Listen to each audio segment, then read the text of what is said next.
Okay, I've gone in with my 120 sanding roll. This is where tooling is going to be a bit of a problem. I'm going to use 3 different types of sandpaper to get the polish on this. I'm going to start with 220, I'm going to go to 400, and then I'm going to go to 1000. What you're going to be forced to do, and it's not that bad, it's not that big of a deal, we're going to wet sand this. I've got a piece of 220 sandpaper right here. Get it wet. This edge is probably sharp. You want to go ahead and knock the burr off of this so you don't get a cut on your finger. And you're just going to run your finger in it. Any auto body man in the world, the best ones, will tell you when they do body work, you ask them, how do you get your stuff so straight? And they'll all have the same answer. I do it by hand. That's what you're going to have to do here. It's probably going to take you a half hour to get through all of the 3 grits of paper. But just stay on it. Just keep pushing it back and forth.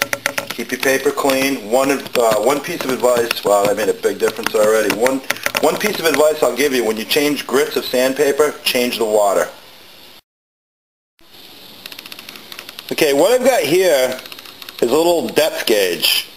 These cost about $10, $12. What's kind of cool about them, you can release this screw and you can either measure depth or set points of reference. I'm going to use this thing. You may be able to come up with something different. I would strongly suggest just buy this. I'm going to use this to set a reference height for my exhaust port.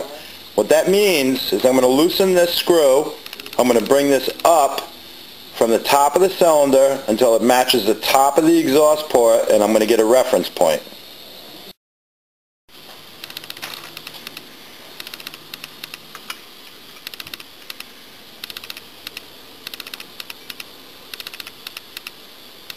Alright, I've got this tool right at the height of my exhaust port right now.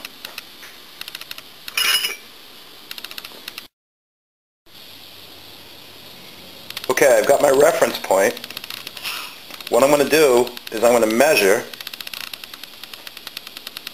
from here to here. What I'm going to do here is I'm going to raise the exhaust port 1 millimeter. It's not that aggressive. You will definitely feel it when you hit the gas.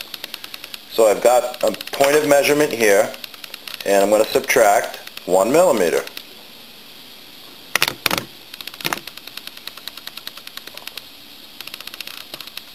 Once I subtracted the millimeter, I'm going to change my gauge.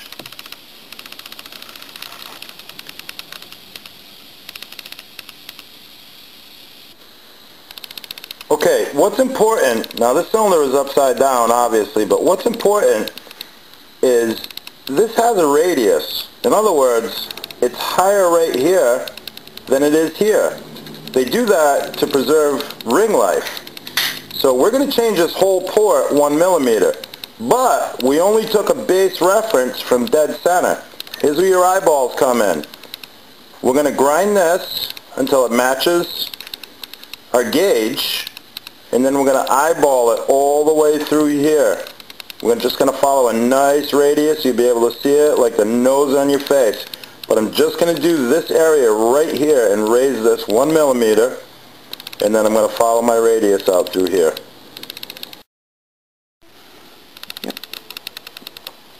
Alright, this is where we're going to use the extended bit. Again, you're probably going to have to get this right from CC Specialties. A little pricey, I don't remember. I've had this for a long time. I'm thinking like $30. Especially with a Dremel, because you don't have a lot of control over the speed. Keep your RPMs low. If you turn this thing on wide open, its centrifugal force is going to take this bit, it's going to send it out this way, and it's going to become a helicopter. It's going to cut you and do all kinds of bad things to you. So you want to start at the lowest RPM.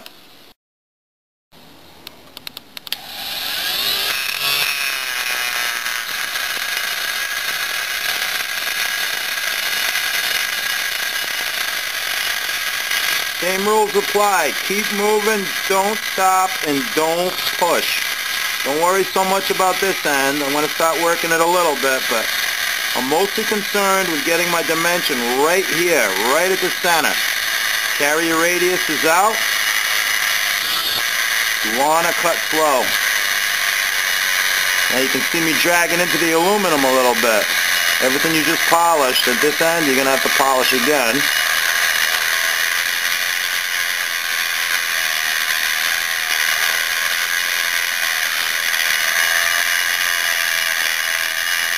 If you push on this bit, it will bend. It'll helicopter inside of this port, and you're going to have a lot of problems. Patience here is everything. Patience and a very steady hand. Everything can be blended. Again, this point right here, I'm trying to raise this 1 millimeter.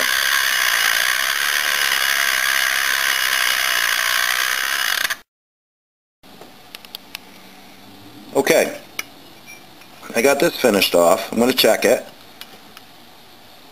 Raise my port height 1 millimeter and just rounded out my radius. Not a big change.